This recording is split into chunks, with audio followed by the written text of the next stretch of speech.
Bismillahirrahmanirrahim. Halo semuanya, Assalamualaikum warahmatullahi wabarakatuh. Gimana nih kabarnya? Semoga baik-baik aja ya. Semoga kita semua selalu dalam lindungan Allah. Amin. Nah, pada kesempatan kali ini, saya Adisti Nabila Fitri dari kelas 4E akan menjelaskan materi tentang rendah hati, hemat, dan sederhana. Langsung aja ya, kita ke yang pertama dulu nih. Pengertian dari rendah hati. Rendah hati disebut juga dengan tawadu. Pengertian tawadu adalah sikap diri yang tidak merasa lebih dari orang lain. Orang yang tawadu berkeyakinan bahwa semua kelebihan yang ada dalam dirinya semata-mata merupakan karunia Allah Subhanahu wa Ta'ala. Karena segala kelebihan yang dimiliki itu diterima sebagai sebuah nikmat yang harus disyukuri. Orang yang bersikap tawadu mengingat bahwasanya semua yang ada pada dirinya itu milik Allah Subhanahu wa Ta'ala. Allah Subhanahu wa Ta'ala berfirman, Bismillahirrahmanirrahim.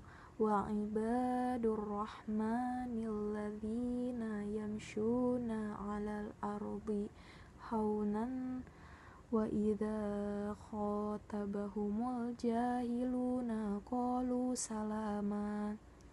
Yang artinya, adapun hamba-hamba Tuhan yang Maha Pengasih itu adalah orang-orang yang berjalan di bumi dengan rendah hati, dan apabila orang-orang bodoh menyapa mereka dengan kata-kata yang menghina, mereka mengucapkan salam. Quran Surat Al-Furqan ayat 63. Nah, dalam ayat ini Allah mengajarkan agar kita memiliki sifat rendah hati. Sifat rendah hati ini harus diwujudkan dalam setiap perilaku kita, baik terhadap diri kita sendiri, terhadap Allah, maupun terhadap orang-orang jahil yang menyapa kita. Seorang muslim yang memiliki sifat rendah hati akan mendapatkan keridhaan Allah baik di dunia maupun di akhirat. Selanjutnya, saya akan membahas mengenai hemat. Hemat adalah hati-hati dalam menggunakan uang, barang, sehingga tidak menimbulkan pemborosan. Allah Subhanahu wa Ta'ala berfirman, Bismillahirrahmanirrahim. Innal mubadzirina kanu ikhwanasy syayatin wa kana syaitanu lirabbihi kafura. Yang artinya, sesungguhnya pemboros-pemboros itu adalah saudara-saudara syaitan. Dan syaitan itu adalah sangat ingkar kepada Tuhannya. Quran Surat Al-Isra ayat 27. Tidak hanya dalam menggunakan uang saja untuk berhemat, orang hemat juga pandai dalam menggunakan barang dan juga waktu. Nah, orang seperti ini akan belajar bagaimana caranya agar bisa hemat tanpa membuang-buang yang lebih, termasuk ke dalam sia-sia. Contohnya dalam menggunakan barang. Orang yang hemat itu menggunakan barangnya tuh dengan hati-hati banget agar barangnya tuh dapat dipakai dalam waktu yang cukup lama gitu, nggak cepat rusak barangnya. Sama halnya dengan menggunakan waktu. Orang yang hemat itu menggunakan waktunya dengan hal-hal yang bermanfaat saja gitu. Jadi waktu yang digunakan tuh nggak terbuang dengan sia-sia. Dengan sikap hemat ini, kita jangan menjadi orang yang pelit ya teman-teman semua. Karena orang yang pelit itu tidak disukai oleh banyak orang. Justru kita berbuat baik dengan cara saling memberi kepada orang lain atau kepada orang yang membutuhkan. Maka kita juga akan lebih disukai dan bisa menambah silaturahmi gitu. Barang siapa yang senang memberi, niscaya Allah Subhanahu wa Ta'ala tambahkan nikmatnya dan tidak akan merasa kekurangan. Sedangkan menurut istilah qanaah berarti merasa cukup dan menerima atas apa yang telah diberikan Allah Subhanahu wa Ta'ala kepada kita, sehingga mampu menjauhkan diri dari sikap tamak dan sikap tidak puas yang berlebihan. Islam mengajarkan pemeluknya untuk selalu berperilaku qanaah dalam kehidupan. Qanaah adalah suatu sikap yang dengan penuh kerelaan menerima anugerah rezeki dari Allah, serta merasa cukup dengan anugerah tersebut setelah melakukan ikhtiar yang optimal. Orang yang bersifat qanaah akan selalu menerima apa adanya, sesuai dengan takdir Allah terhadapnya. Orang yang qanaah tidak pernah menyalahkan Allah dan menyalahkan orang lain yang mungkin dianggap penyebab. Dengan menerima apa adanya, berarti orang yang qanaah akan selalu bersyukur kepada Allah atas apa yang diberikan Allah kepadanya.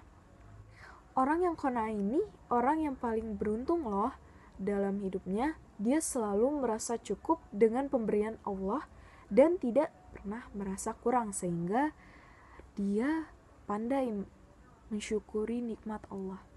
Nah, terkait dengan sikap qanaah ini, Nabi SAW bersabda, "Berbahagialah orang yang mendapat petunjuk untuk masuk Islam, sedang keadaan hidupnya sederhana dan selalu menerima apa adanya."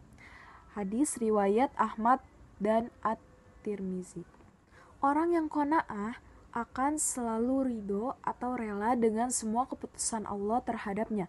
Perlu diketahui bahwa sifat qanaah bukan berarti meninggalkan ikhtiar.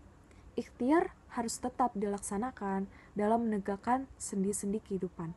Kalau orang sudah berikhtiar tetapi ikhtiarnya tidak berhasil, maka tidak usah kecewa atau berkecil hati. Malah sebaliknya, harus menerima dengan sepenuh hati dan yakin bahwa Allah akan memudahkan urusan hambanya.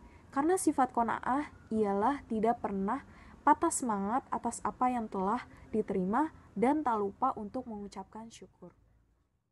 Selanjutnya, saya akan menjelaskan tentang manfaat dari rendah hati, hemat, dan sederhana. Yang pertama ada manfaat rendah hati. Yang pertama, memberikan jalan menuju surga. Yang kedua, hati yang selalu tenang. Sifat rendah diri pada seseorang membuat hatinya selalu merasa tenang.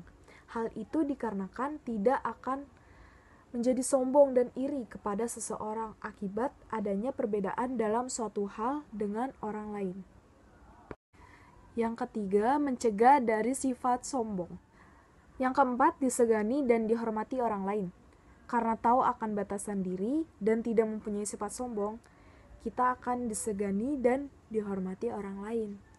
Nah, selanjutnya yang kelima, mengangkat derajat. Allah akan menambah derajat orang yang senantiasa rendah hati. Selanjutnya, yang keenam, disenangi banyak orang. Ketika kita tidak sombong akan setiap kelebihan yang kita miliki, maka orang-orang tentu akan merasa senang kepada kita. Selanjutnya yang ketujuh, memiliki banyak teman. Tidak sombong dalam setiap hal membuat kita disenangi dan dihormati orang lain. Nah, ketika kita disenangi dan dihormati orang lain, maka tentu kita akan memiliki banyak teman. Selanjutnya, manfaat dari hemat. Yang pertama, bisa lebih menahan diri. Dengan perilaku hidup hemat, maka kita akan menjadi orang yang penyabar. Dalam artian hanya membeli barang-barang yang memang sangat mendesak atau memang sedang dibutuhkan. Tentu dengan hidup hemat, secara otomatis kita juga akan terhindar dari yang namanya rakus. Kita bisa lebih menahan diri lagi untuk di waktu yang akan datang. Terus yang kedua, rajin menabung. Sikap atau perilaku hemat ini membuat kita rajin menabung loh. Bagaimana tidak? Jika tidak ada kebutuhan yang mendesak dan perlu diprioritaskan, kebelit-belit, maka kita akan dengan mudah menabungnya. Tidak semua orang bisa menabung loh. Pernah mendengar peribahasa yang satu ini? sedikit demi sedikit lama-lama menjadi bukit. Peribahasa tersebut menyatakan jika usaha atau segala bentuk upaya yang kecil, namun jika kita tekun atau terus-menerus, maka nantinya pasti akan membuahkan hasil yang baik, gitu, yang indah. Nah, selanjutnya yang ketiga, lebih pandai dalam mengelola uang. Selanjutnya yang kelima, terhindar dari stres. Hidup itu bukan tentang uang saja loh. Hidup adalah sebuah perjalanan yang harus dilalui. Yang keenam, terhindar dari pemborosan. Bagi kebanyakan orang di Indonesia, di era modern ini, perilaku pemborosan itu udah menjadi gaya hidup gitu, udah melekat di dalam dirinya. Terkadang bagi orang-orang yang seperti ini tuh lebih mementingkan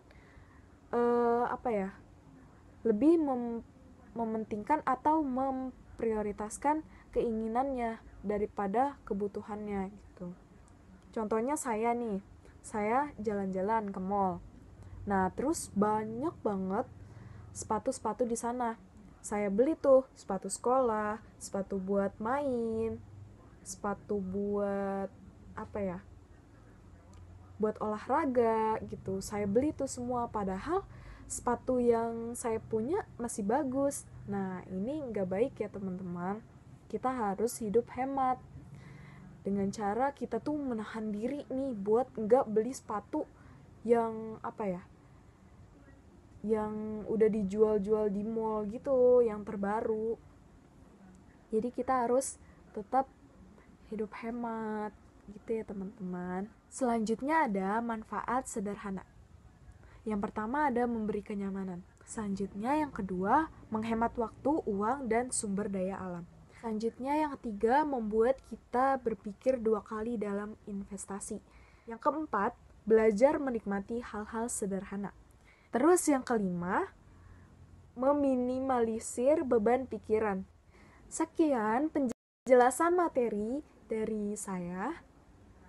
Jangan lupa ya teman-teman, kalau ada yang mau ditanyakan, tanyakan di kolom komentar di bawah.